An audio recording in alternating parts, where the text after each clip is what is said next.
आपको मान लीजिए निमंत्रण मिल गया, शादी में जाना पड़ा या बर्थडे में जाना पड़ा, कहीं जाना पड़ा, और आप वहाँ गए और आपका पसंदीदा मीठा मिल गया, जैसे गुलाब जामुन खाते हैं, हलवा खाते हैं, और आप उसको जम के खाएँ। जम के खाएंगे तो इसका मतलब है कि आपके आंत में पहुंचने के बाद इसका एब्जॉर्ब होगा, ये माने इसका अवशोषण होगा। अवशोषण होने के बाद शुगर की बहुत सारी मात्रा कहाँ जाएगी? ब्लड में जाएगी, यानी कि रुधिर में। तो ये सारे जो एक्सेस जितने भी हैं पचा हुआ पदार्थ, वो लेके पहले कहाँ पहुँचेगी? यहाँ पे पहुँचेगी। नमस्कार, मैं Vikas Kumar YouTube channel BK the study point पर आप सभी का स्वागत करते हैं। आज हम लोग साइंस में कार्बोहाइड्रेट का उपापचय पढ़ेंगे, यानी कि मेटाबॉलिज्म ऑफ कार्बोहाइड्रेट, जो कि लीवर का एक फंक्शन है और ये काफ़ी महत्वपूर्ण है। तो चलिए हम शुरू करते हैं।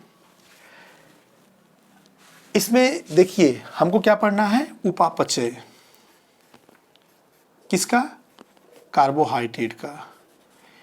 उपापचय को इंग्लिश में कहा जाता है मेटाबॉलिज्म। मेटाबॉलिज्म,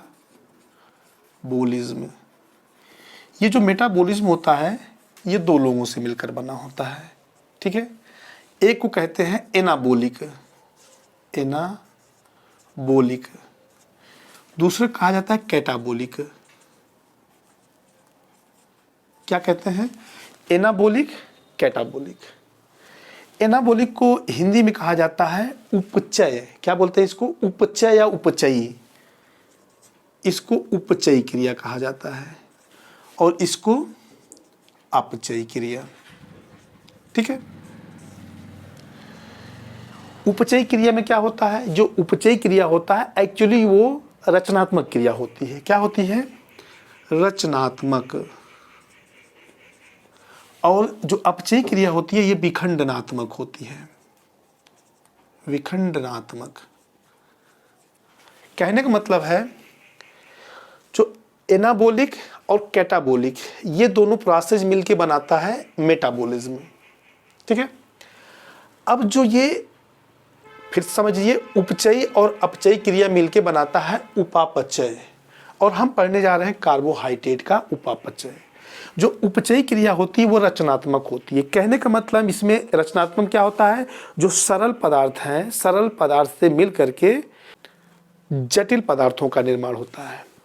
क्या होता है? एनाबोलिक में जो सरल पदार्थ होते हैं ये आपस में मिल करके जटिल पदार्थों का निर्माण करते हैं, और वहीं पर विखंडनात्मक में क्या होता है? इसमें जो जटिल पदार्थ होते हैं इनका विखंडन होता है, ये विभाजित हो करके सरल पदार्थों का निर्माण करते हैं। और हम अब स्टार्ट करते हैं इसका उपापचय। आप सबको पता है कि हम लोग भोजन करते हैं तो भोजन आखिरी में कहाँ पहुँचता है? हमारे इंटेस्टाइन में पहुँचता है, यानी आंत में पहुँचता है।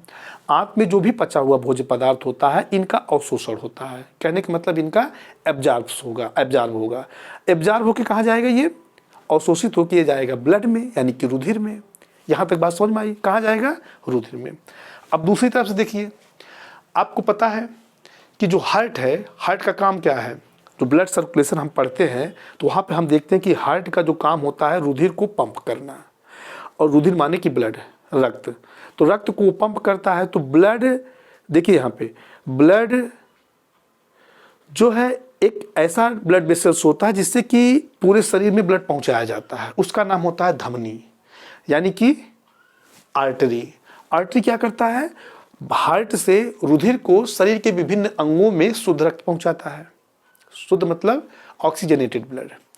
और दूसरा एक है जिसको वेन्स कहते हैं या सीरा कहते हैं, वो क्या करता है? शरीर के विभिन्न अंगों से वो ब्लड को इकट्ठा करके कहाँ पहुँचाता है?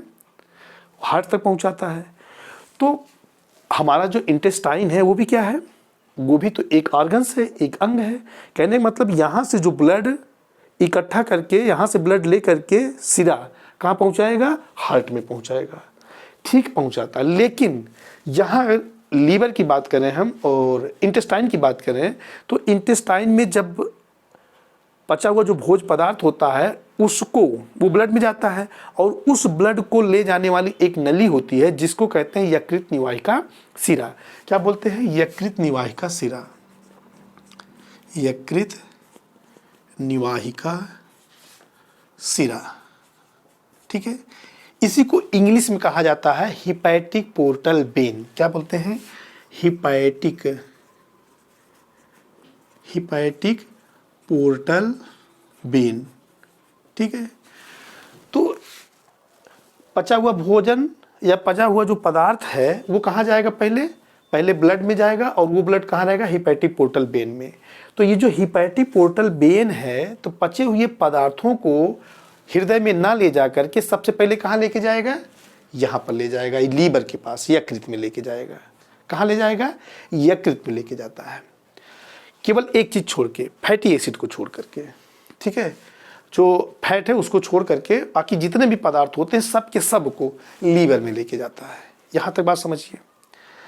कहने का मतलब ये समझ लीजिए कि जो पचा हुआ पदार्थ है शरीर के विभिन्न अंगों में पहुंचने से पहले सबसे पहले कहाँ जाएगा? लीवर में जाएगा।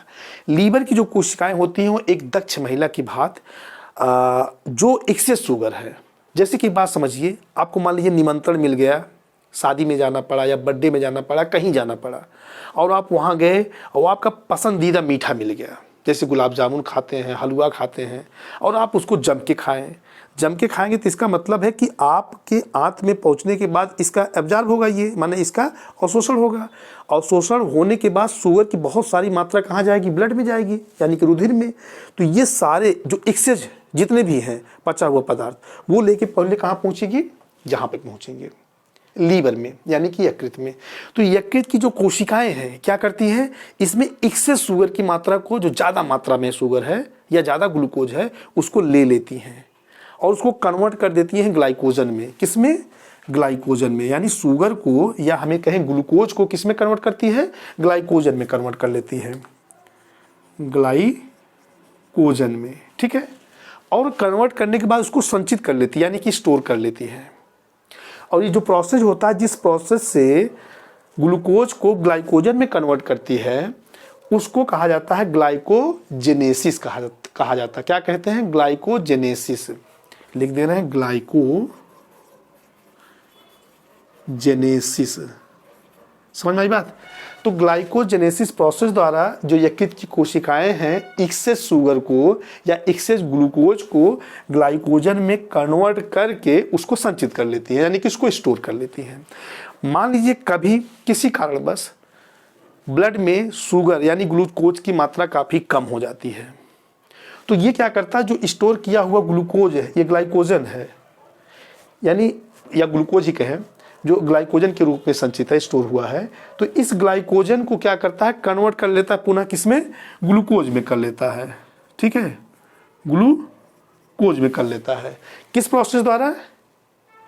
उस प्रोसेस को कहा जाता है ग्लाइकोजेनोलिसिस। क्या बोलते हैं? ग्लाइकोजेनोलिसिस।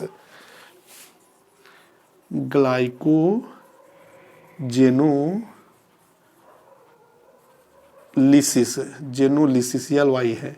ठीक है, तो उसको कहा जाता है ग्लाइकोजेनोलिसिस। प्रोसेस द्वारा क्या करता है? ग्लाइकोजन को पुनः ग्लूकोज में कन्वर्ट कर लेता है और फिर उसको रुधिर में यानी ब्लड में मुक्त कर देता है, जिससे कि ग्लूकोज का जो बैलेंस है वो बना रहता है। तीसरा, मान लीजिए कि शरीर में ग्लूकोज की मात्रा कम है और उसके पास स्टोर में ग्लाइकोजन है नहीं, तो क्या करता है? तो इसका एक बहुत बड़ा महत्वपूर्ण काम ये भी है, जो हमारे शरीर में फैटी एसिड होता है या एमिनो एसिड है या हम कहें कि और भी बहुत सारे पदार्थ हैं, तो कीटो अम्ल है, तो इन सब से ये क्या करता है? ये ग्लूकोज का निर्माण कर लेता है। इन सब से भी, ये अन्य पदार्थों से भी ये ग्लूकोज का निर्माण करता है, और जिस प्रोसेस से करता है उस प्रोसेस को कहा जाता है ग्लूकोनियोजेनेसिस। क्या कहेंगे? ग्लूकोनियोजेनेसिस कहा जाता है। तो तीन चीज याद कर लीजिएगा। ग्लाइकोजेनेसिस क्या है, ग्लाइकोजिनोलिसिस क्या है, और ग्लूकोनियोजेनेसिस क्या होता है। ये मेटाबॉलिज्म में आता है, यानी कि उपापचय में आता है। इसको समझ लीजिए, इंपॉर्टेंट है, क्वेश्चन पूछा जाता है। और मैं आशा करता हूं कि आप लोग कार्बोहाइड्रेट के उपापचय को भली भांति समझ चुके हैं। बस इतना ही। ये वीडियो आपको कैसे लगा आप कमेंट करके बताएं, और जिन लोगों ने हमारे चैनल को अभी सब्सक्राइब नहीं किया है वो सब्सक्राइब करना ना भूलें, और हमारे वीडियो को ज़्यादा से ज़्यादा शेयर करें। धन्यवाद।